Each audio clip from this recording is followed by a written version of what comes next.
By now, you've probably heard my magic wand story. It's a brand that's been part of my personal journey for more than 20 years. But no matter how many times I sing Magic Wand's praises, I'll never be able to fully capture the story of this incredible brand. Well, now journalist and author Kate Sloan just completed a limited audio series documenting the history and impact that Magic Wand has created over the last 56 years. It's called Making Magic. And the series chronicles Magic Wand's incredible brand story through interviews with nearly 40 experts, performers, business owners, educators, and fans. So I got a sneak preview of the series, and what I loved is that Kate weaves together snippets from all their interviews into this amazing story arc. She covers Magic Wand's journey from appliance store massager to its legendary influence on culture and sexual independence, and it's all just fascinating. The first episodes of Making Magic are available now at makingmagicseries.com or on all popular podcast platforms. Just search for Making Magic or visit makingmagicseries.com today.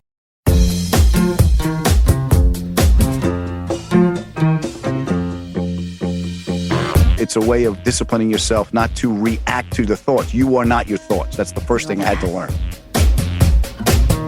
Look into his eyes.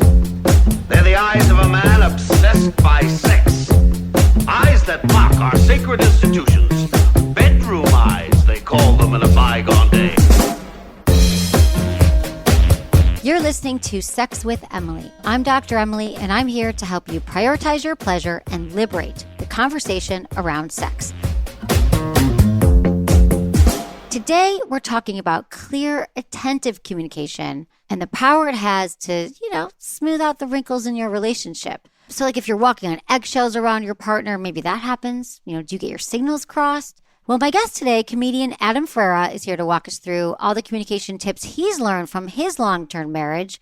Because life isn't perfect. We have to learn how to have some of these conversations, and we're here to show you how. We also talk about therapy, and Adam tells me how he's learned to cope with his everyday stress. We also talk to you and help a caller figure out how to talk to her boyfriend about their passionless sex life. All right, intentions with Emily. Join me in setting an intention for this show. So what do you want to get out of the episode? It could be, I want a great tip on how to talk to my partner about these things that are really bothering me. And my intention is to show you healthy ways to communicate with your partner that will bring you closer together instead of pulling you apart. Survey. We have a new survey. It's our Better Sex Survey, sponsored by Pure. And I just want to hear what you have going on now. What are your sex goals for the year? And a lot of you have been emailing me and saying, oh, thanks for your survey. I actually got me thinking about my own sex life and I learned something. So I would love if you could check it out. It's really easy to take. It is sexwithemily.com/survey. And I appreciate you. It really helps us make a even stronger show because I want to know what you like and what you want to hear. And just remember, if you have any questions at all that you want to ask me, just call me directly. It's Monday through Friday, 5 to 7 p.m. Pacific, and I can just help you take the next right step. It's like little mini doses of therapy. The number is 888-947-8277. That's 888-947-8277. All right, enjoy the show. I love when Adam Ferrara is on the show. He's the host of the Adam Ferrara podcast, 30 Minutes You'll Never Get Back. It feels like 5. That's how good he is, right? Emily Morse, of course, was one of my favorite episodes, and I'm glad you had me back, sweetheart. Thank you. Oh, I love it. I love being on yours. We did a podcast swap, we did do that. Yep. But Adam, we're going to take a call. We can help out Brianna, 25 in California. Adam's in a successful marriage, and I've got some years here to help. What's going on, Brianna? How can we help you? I am kind of in a predicament here. I recently broke up with my boyfriend, got back together with him the next day because I felt like it was a wrong decision. But the reason why I did in the first place was because as shallow as it sounds, and it makes me so sad, is that I'm just losing sexual attraction to him. I feel like our chemistry in the bedroom is just off. I've tried telling him hey, I want you to be more confident and aggressive. And he's tried, and bless his heart, I love that about him, but it's just it's not happening. I know it sounds bad. I kind of have been messaging this guy, and I don't see that guy as relationship material. I'm just getting that sexual teasing satisfaction. Yes. it makes me feel, and I love my boyfriend so much. And like, that's why it's kind of like, oh, okay. Like I decided to like stop doing that first of all, but like, I want to like work on that part of our relationship because literally like everything is perfect about this guy, except he's not like my typical physical type. And the sex is just not there. I get it. Brianna, let me just tell you this. So you're 25 years old. You've been together 2 years, you said. And let me just tell you, this is what happens in a lot of relationships. Most relationships, by the time you get to 2 years, there won't be as much of that passion and that excitement and that chemistry you had at the beginning of the relationship. That's what happens. And so what I do is I help couples figure out, well, how do you talk about it? How do you communicate about sex? So the thing is, I'll bet that he wants to be more, what did you say, more aggressive or more assertive? He doesn't know how. Like you guys are still, you're 25, figuring it out. And so is there a way that you could, if you wanted, and I know what you're saying too. I was you when I was 25 and I wish someone told me that this is what happens in relationships and you have to choose to work on it or not. I think that it's always attractive when you're dating someone. Like this would happen to me. I date someone for 2 years and this is common.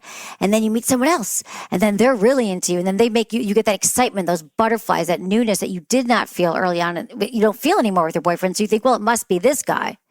So I got to tell you, it's not probably about the other guy. So either you have two choices here. I would say you could go back to your boyfriend, which you did, and you could choose to say, you know what? I realize that we both could work on this together. I don't mean to tell you that you need to just start initiating or doing different things because you have to learn it together. And then you could say, let's figure out together what feels good to both of us. You go to my website. We have something called a yes, no, maybe list. You could download. It helps couples figure out what you're both into sexually. It helps that conversation. A lot of couples listen to this show or my podcast. So I think that it's more about, and you're learning too. So the 20s are, learning about yourself and your body. And so, I know that he's great. I also, he does like I want someone to like go down on me and like, do some like, finger action. He'll do the fingering, but like he won't go down on me. Like just like the biggest. Well, that's a deal breaker. And there's right. Like, and I'm like, oh my gosh. And like, I even said, okay, like, because he's a germ. Like, okay, let's get in the shower. Like, I have a question. Do you go down on him? Do you give him blowjobs? So I'm a giver and I have stopped giving him blowjobs and doing hand things. One, because he's never come, like when I give him blowjobs and he says because he gets too excited for that he wants the vagina. And I'm like, okay, that's fine. But like, that personally never happened to me. Like, where guys never come when I'm giving him a blowjob. But like that kind of was disappointment. But not only that, but he's very selfish in the bedroom too, where I'm like, okay, and I told him, I was like, hey, you're in the bedroom and I need you to like put me first. And he'll ask me like, what do you like? And I'm like, well, I just like you to be confident and just do whatever you want to do. Like throw me around, like, be aggressive and like whatever I don't like, I'll say no. But like, I just want you to just like dominate me basically. And he's just kind of he's just not giving me anything to work with. So that's the frustrating thing. It's sex. Like we can always work on that, but like, I don't know, because everything else is perfect. I'm like, I don't want to throw away this great relationship when it's just this one thing, Well, it's a bigger thing. I mean, you're saying that I'm not going to get Adam's take on this too. Adam, I know it's a lot of sex talk here, Adam. Has it ever been good and deteriораted, or has it never been? It's never really been good. Oh, okay. Well, that's it. So that's the issue. You're not trying to fix something. You're trying to create something. Yeah. Right. If it wasn't there in the beginning, you're not going to get it back. Like because he probably doesn't know how. Maybe eventually he'll learn to be a great lover. But the fact that he has a germ thing and he won't go down on you, like maybe some guys don't like it because they might not know what they're doing and they feel inadequate but if he just won't do it, to me, that's just a no-go zone. And now you're not giving him blowjobs. First of all, the thing that you said, Brianna, that you should be commended for is I was doing this and I stopped because. So you have a vagina and a conscience. Good girl. So, but what if you put yourself in the mindset and ask yourself the question, do I want to build this with him and are you willing to do this with me? that's the question. If you rephrase the question, it's not like you got to get back to something that wasn't there. Do you want to go forward and make this better? Here's what I need. Here's a way we can do it. I'm open to any other way you might have. And then you work on it together. Yeah. Mm-hmm. He's right. But don't Dr. look like Adam. it's not a problem. It's something to be accomplished. Yeah. Okay. It's an effort. Yeah. That is such a great way to put it. You could say to him, yeah, let's do this together because you're both in it together. It's not up to you to figure it out. And then see if he wants to work on it together because they guarantee you both have a lot to learn together, but he has to be a willing participant. I don't know how you sound very evolved, even conscious, like Adam said, and a vagina. Does he have the emotional maturity? Does he want to work on it with you? But I think you'll know sooner than later if you word it like that. If he's like, I'm not interested or we shouldn't have to work on it, then you'll know. Yeah. See if he's down and you guys could figure it out And he's together. a guy. So the first thing you do is like, listen, I need to learn things about me. Will you help me? Because he doesn't want to know that he doesn't know. Yes. Right. Well, because you don't know either. Let's be honest, Brianna. You probably are still discovering your body and what feels good to you at 25. Oh, absolutely. Yeah. Definitely. There's that's why I want to explore things. And I think in the past couple of years have started getting into lube and doing different things and different positions and even trying to masturbate on my own because I'm I'm just not into myself that way. There's no way I can get off. And to this day, that's still a work in progress, but I feel like it's getting better because I have no other choice right now because I'm not getting any satisfaction right now. But so this is exactly it, Brianna. If you don't know it, it is about your journey too, figuring out what feels good to you and your body.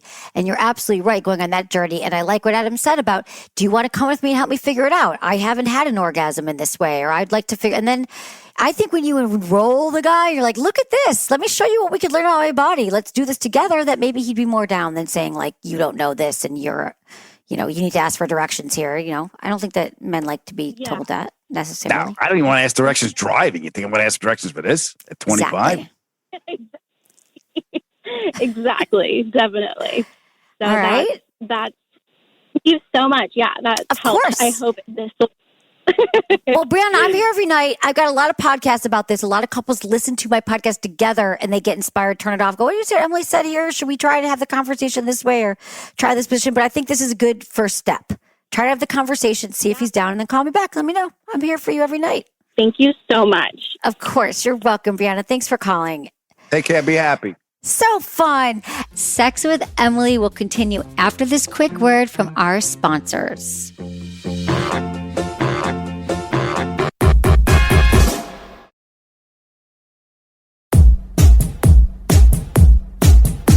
Listen, this debuted #1 on iTunes. His comedy album, It's Scary in Here. And it's really good. So I have to say, I'm sort of how do I not listen to, I don't know about comedy albums. I haven't listened to it in years. And I listened to it as prep. And then I was totally into it and laughing. And it's little small bites of Adam. Thank and very you, articulate. You can get them for free on all the platforms. That's Spotify right. It's free and it's worth it. And a lot of it was about my anxiety and about the way I'm dealing with life. And Well, that's the thing is that it is about your anxiety, and it's pre-quarantine. So I'm glad we're checking in now. How is the anxiety, Adam Ferrara? Oh my God! Because I can relate. Okay, Anxious. thank God you're here helping people, and people have this outlet. My issue is I beat myself up. I turn my frustration in on myself, and you should do better. And there's that loop in my head. That's why meditation. I'm too wound up for meditation. I don't think your mantra should be "Look what you did. Look what you did. Look what you did." So. I'll tell you what. Tell me one everything. of the things that I found that really, really helped me was the phrase "worry is not responsibility."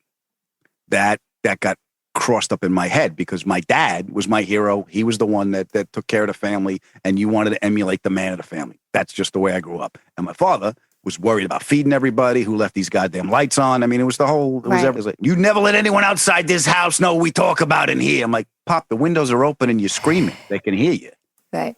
So it was always worrying about feeding everybody and taking care of everything and make sure everybody was protected. It was the projection of my parents' fears on their children was part of it. But the rest was just that, it can be a cruel world and you got to look out for yourself. So I got the message that worry was responsibility because I was emulating the behavior from my dad. Right. So when I learned worry's not responsibility, it freed up the fact that I don't have to be this anxious. You don't have to worry. I don't have to worry that much to be a good man of the house. You know, the man of the house has to be aggravated and worry and take care of it. No, he doesn't. That's just the wiring in my head. So that helped me a great deal. Worry is not responsibility. Wow, what do you that's worry a really about? good one. Well, Yeah. I have a different thing. Well, okay, so much like you, Adam, I have the negative self-talk as well. But it's Sure. like mine says, it's so funny you're saying this because I went through this morning. I'll take my therapy notes that are right in front of me because you're never done. It's about, I worry about everything. God, I worry that I'm not doing enough, that I'm not good enough, that I'm not enough. So the opposite of that is like, I am enough. That would be like the affirmation when you try to flip it. But I do this EMDR therapy about that. So it's like, I'm not doing enough. I'm not good enough. I won't be able to do this. And it's constant in my head that I am constantly, I fuck something up. A big one is I'm not going to follow through. And here's something I can say to my whole team here, because this is a big thing about work. I worry that because I'm ADD like you are. And I have been challenged it for a long time in getting stuff done and follow through in details. Like I love, like you said before, like I'm good at my job. I love helping people, but can I remember to put the keys back in the bowl? Do I have systems and organization? No. And then I feel I don't always follow through with things and my team knows that. That's why I have an awesome team. But then I often feel like, oh, they just think I'm not doing enough. So then this is what I came up with today. Do you mind if I process my therapy with you, Adam? Please do. Let it out, baby. What I came up with was, that it's okay that just because these things happen to me that I didn't mean to go here today, but I'm not a bad, like it doesn't it's not a bad thing. It's not like people know me, they expect me, I'm a good person, I have good intents, and they probably know, Emily, like that's why my assistant gets a copy of everything. I'm not going to see it or read it. And it doesn't mean I'm a bad person. Like I'm not a bad person because I have these skill set. ADD doesn't mean you're lazy or stupid or not successful or not all these things. That in fact, that's what makes me unique, perhaps. Sure. Let me ask you this. When you get something done, do you feel better about yourself? No. Okay. The other thing is, no, I don't opt for a moment. And then I think of what else, the 10 things I didn't do. Yeah. Okay. So it's like a comic focusing on the one person not laughing. I do that too. Yeah. Thank God I can't see everyone's face on Zoom right now. Thank God that I can't see them. Because if they're not, right? I would be worried. So they're plotting against us. You don't trust they them. do. They're going, what? But that's what I think about. But Adam, I love that you turn into humor and all the things that you do. And I know it's not easy being a comedian and artist, but I think you have a skill. Here's the thing I just wanted to ask you because I have the same thing about thinking there's salvation in achievement. Thinking about my identity lies externally from me. If I do that, then I'll be happy. If this happens, then this will be, it's bullshit. Okay, so it is bullshit, that whole once I get the house, the wife, kids, the family, then I'll be happy. That is true. So we know that intellectually, and you're right. I have that same thing. And then so appreciating your successes and the small moments are what's important. So it's like the moment by moment. You have to just be like, it is enough. I am enough. It's okay right now. It's not about achievement. So does that mean that you've let go of achievement at all? No, I can say this shit, but doing it fucking hurts. No, I know intellectually, I know my anxiety comes from future thought of something that hasn't occurred yet. And my regret comes from depression and things I should have done. There was a bit on the album called Anxiety and Depression, the polarity of that, where I'm running back and forth between those two energies. That's where that is. To be present in that is to not worry about the future or regret the past. I'm right here, right now. I'm here with Emily that's why and boxes, and we're having a good time. Exactly. Do you know, this is why exactly. I've got my yoga pants on still. Listen, the thing is that when you are present, the stuff that you're worrying about in the future and the stuff in the past cannot exist in presence. So do you think that's why you like doing stand-up, right? And when you're probably feel great when you're doing a podcast. That's the only time I am fully present and you're a vessel is when it's coming through you. When I'm a live audience, no net, I'm improvising and it's just coming through me. I'm not there.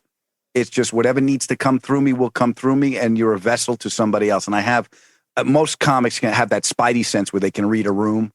You can feel an energy in the room. Like, you get it when you're talking to a guest. You're like, this is going nowhere. You can exactly. These are the best. Yeah, you got to go. Sorry, Adam. Thanks for being here. No, but it's book this bastard. I'm dying out here. It's 2 hours a night though that I feel fully present with everybody, and I love helping people. So that's exactly what it is, Adam.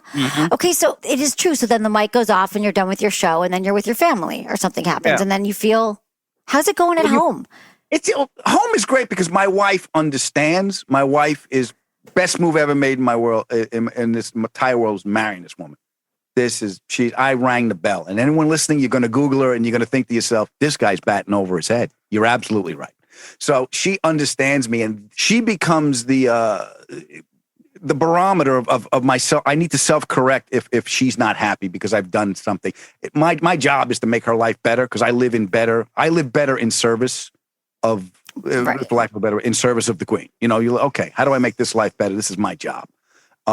So if I scream and yell, which is old behavior that she's not used to, I'm like, this no longer serves me. I got to fix this. I got to put that down. So that makes me happy, knowing that making her happy makes me happy. And again, it's external fulfillment. But if I'm going to go down, I'll go down with a sword in my hand fighting for the queen, so that's fine. Adam, that's good. So do you feel like you, so when you go back into the screaming and yelling, like that stuff with therapy, you kind of don't do that as much anymore? I try not to. It's more coming from response, because I grew up reacting. Italians are emotional people. And then they're loud, emotional people. And it's not really happy.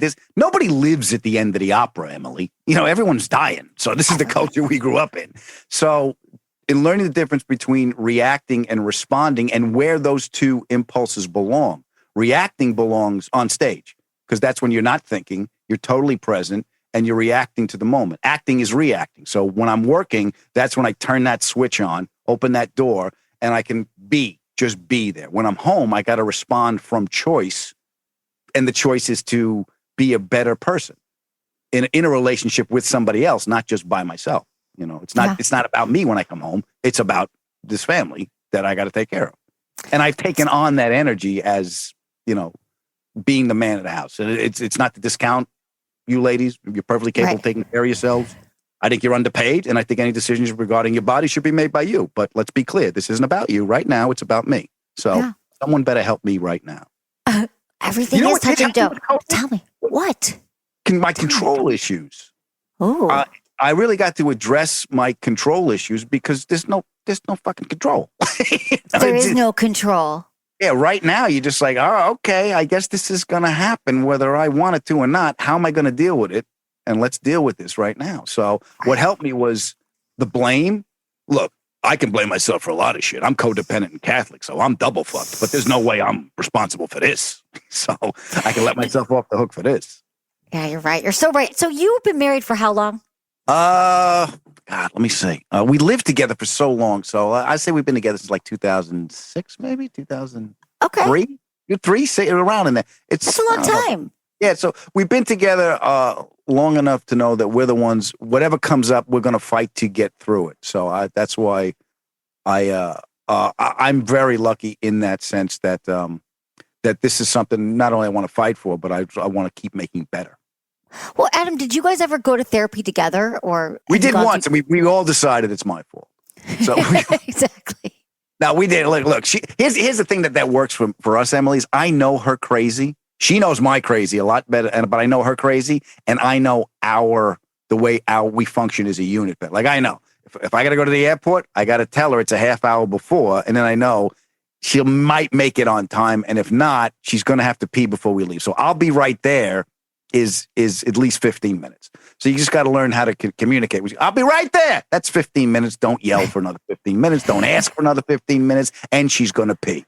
That's the reason that there's a little settee right by the front door, because that's where I sit with the dog looking at her going, it's 15 minutes. Don't be impatient. So she's got to know that. So I know that about her, and she knows that when I can only do one thing at a time because of my ADD. So I'm flying all over the place. So she knows if I'm on the phone talking to somebody, she can't ask me a question. She can't get my attention because I can't do it.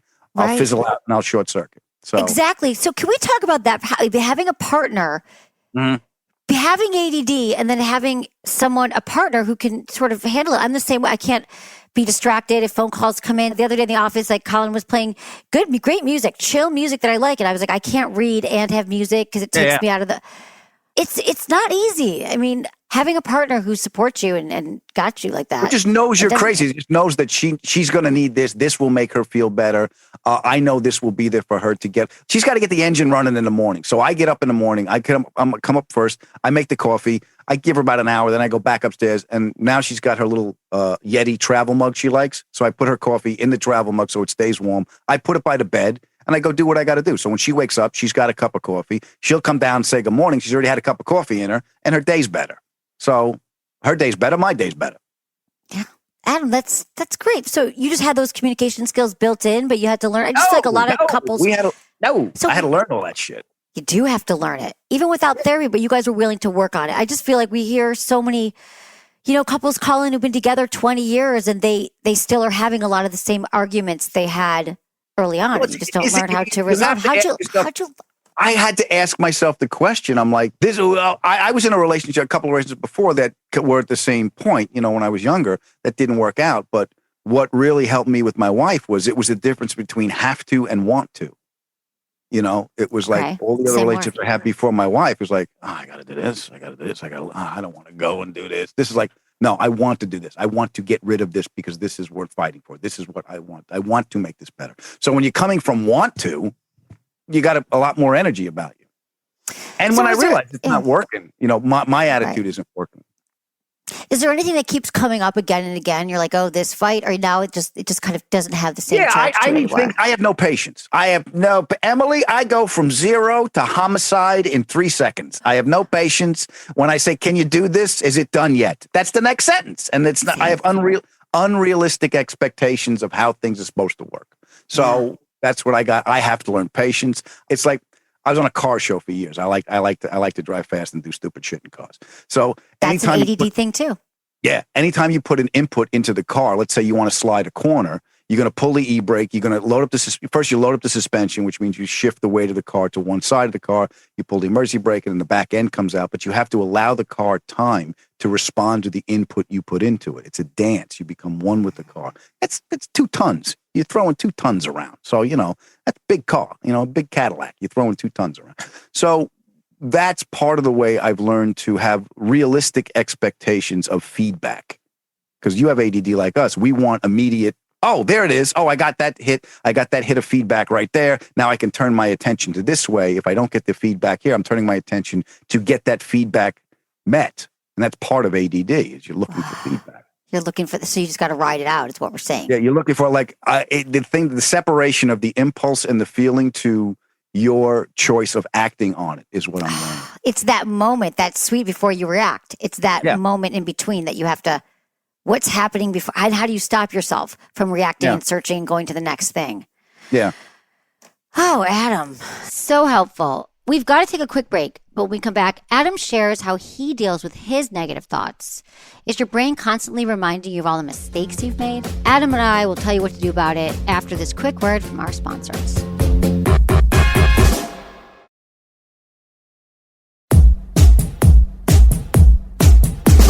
So a lot of what we talk about on the show is how we handle our emotions. How do we learn to communicate with partners? And especially we're talking about, we both have ADD, and I'm always suggesting people need therapy and meditation. But you're saying that you're in a good practice of meditation, not medication. Well, that's why I started with the medication. Yeah, ADD. And first of all, they give you speed. Right. It's salt-based amphetamine, and it's expensive. The Adderall was like $120 for a prescription, and I asked the doctor, I go, "What is this?" He goes, "It's amphetamine." I go, "I can go to Port Authority get a bag of whites for $30." So then you were taking, not as effective, but training our mind, which is where a lot of the destruction comes from, is the things we think. So you wake up and what kind of practice is it? You said you do. So I got off the pills, right? So I got off the pill. I got off the antidepressants and everything because it wasn't working. I wasn't feeling right. It wasn't feeling well. It was too jangly. So I started a practice of just meditation to understand how to. Because I figured, I knew it was the mind because the thoughts just kept racing. So one book I read, so it's a way of disciplining yourself not to react to the thoughts. You are not your thoughts. That's the first thing I had to learn. So then just as you separate and you get like a 30,000-foot view on your bullshit, you can sit in a place right now. I can sit in a place where I can recognize the impulse of the thought, and the thought triggers the emotion or the feeling, and I can choose to act on it or not. So you're coming from a place from choice. I don't do it well all the time. I don't catch them all, but I'm more aware than I was before. So when you sit in a place where you could observe your thoughts, it puts you in a neutral setting. But you don't get there right away. Because the first time I was observing my thoughts was like this. I see you, you motherfucker. You're the one that's making me scream and yell. But you identify with your thoughts, means you act them out. You engage with them. If you can just see them and not judge them as I'm bad for having this feeling. I'm worthless because I haven't done this. Why am I? It's not right to feel that. It's all judgment and shit. It's and all that judgment. Yeah, all that judgment triggers a story. Look, pain in life is mandatory. The suffering is optional. Exactly.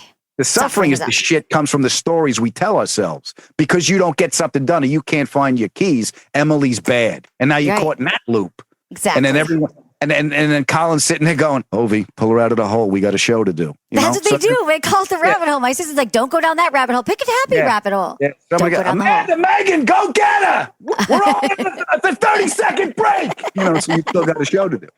I can't find my keys. But Adam, I want to get specific here. Your practice, is it just a breath meditation? Is it a word? It started with right now. It's a breath meditation now because to eliminate the words. It started with a mantra. It started with this, but then just to eliminate the words and just to go into the space and the best way I can explain is to cultivate a felt sense. All right. So I can feel cultivating a felt sense means it's your gut. It's your gut. When you feel it, you know when something's right and when something's wrong.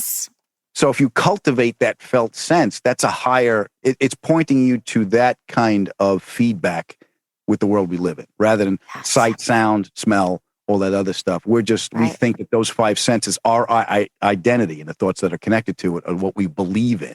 If you separate yourself from a belief system or any kind of system and just kind of sit and observe shit, then you can just be, Being comes from, there's no wanting, there's no fear, and there's no fear and there's no desire. Fear and desire are the one that causes the stories in my head and makes you suffer. I have to get that. If I don't get that, I'm a piece of shit. How did I miss that? It's my fault, And then if you look backwards, how could I let that happen? So you're never really present. You're never really being. So I started with a breath meditation. I started with a mantra. And now I'm at a point where I still use the breath to just to start the machine and just to sit there. Yeah. And the best thing that I ever found for 20 minutes is a great book called Natural Meditation by Dean Slider. That's the book that really clarified everything. Okay. I had it on my podcast as well. But if you're going to start it, all you got to do is say, I'm going to sit in this chair. All I'm responsible for is to put my ass on this seat for 5 minutes, 3 minutes. That's it. That's all you're responsible. You start with that, even if you do it for a minute. Yeah, no, it's true. And I've been meditating. It's funny. It's like working out. But when you're in a roll with it, you're great. And I've been probably first meditated 25 years ago, and then I go in and out. But mostly I do it every morning. But when I don't do it, I notice that it's I'm off. But I think you're so right what you're saying about your gut. Trusting our gut, we have all the answers. So by meditating, you're just more aware. You don't have the same reaction. So it helps your anxiety though too. You're saying. Are you less anxious? It helps my anxiety because I'm less anxious because I don't feel like I need to control the outcome of the future. And if something happens, it wasn't my fault. And if something happens, I'm cultivating my trust in my ability to overcome. So I'm moving myself out of a fear-based identity and reality. Like, oh my God, what if? Fuck what if?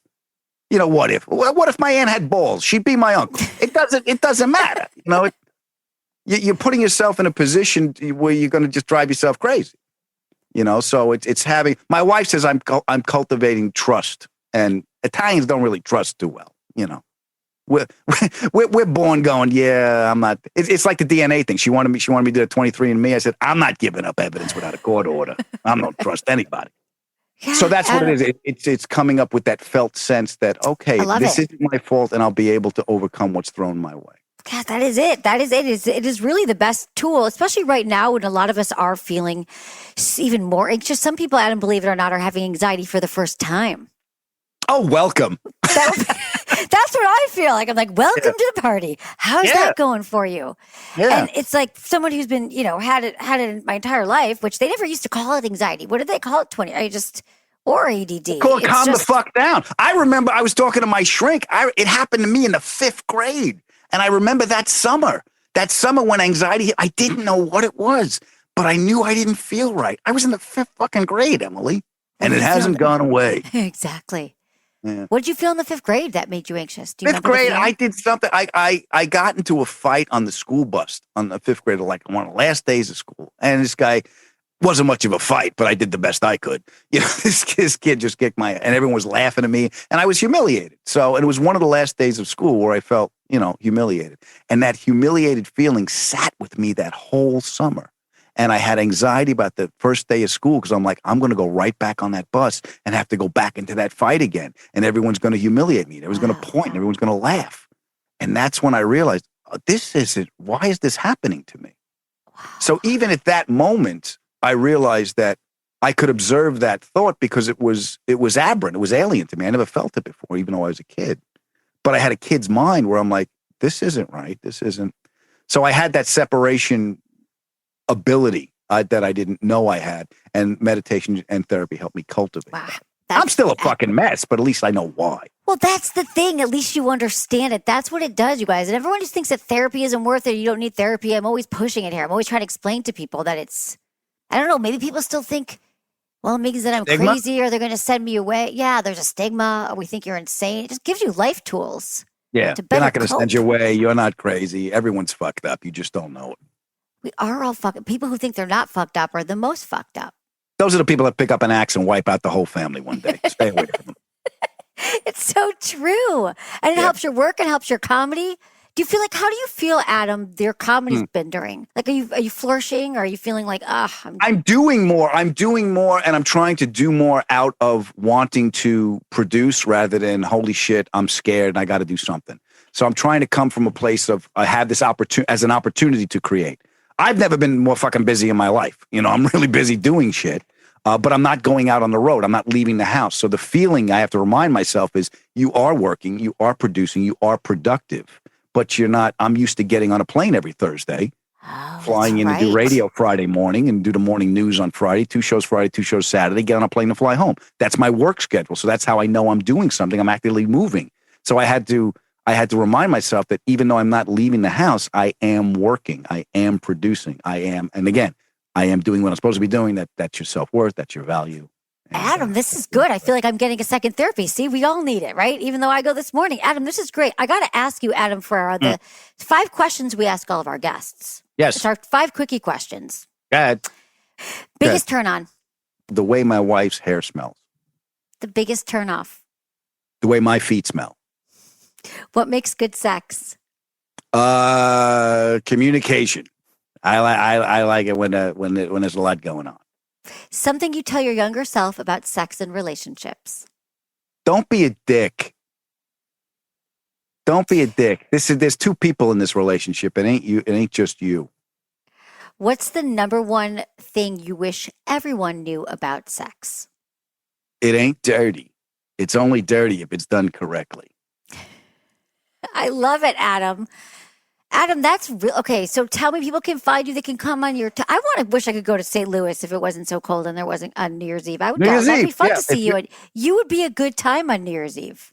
I do like a collective event. So yeah, it's at the Helium in St. Louis for New Year's Eve. My podcast is wherever you get your podcast, the Adam Ferrara podcast, and my album's called It's Scary in Here. And I want to thank Emily for having me on to help me plug my shit and have some laugh. I love it. And I have to come back on your podcast, Adam. Please do. I would love it. That's it for today's episode. See you on Friday. Thanks for listening to Sex with Emily. Be sure to like, subscribe, and give us a review wherever you listen to the podcast. And share this with a friend or partner. Believe me, if you got something out of it, they will too. We release shows on Tuesdays and Fridays, and look out for a bonus episode every now and then. Find me on Instagram, YouTube, Facebook, and Twitter. It's all at Sex with Emily. And I've been told I give really good newsletter. So sign up at sexwithemily.com and don't forget to check out our blogs. If you want to talk to me, ask your questions about your sex life, dating, or relationships, email me, feedback@sexwithemily.com, or call into my SiriusXM show Monday through Friday, 5 to 7 p.m. Pacific, and call me, 888-94-STARS. That's 888-947-8277. Get a free 30-day trial at sexwithemily.com/SXM. Was it good for you? Email me, feedback@sexwithemily.com.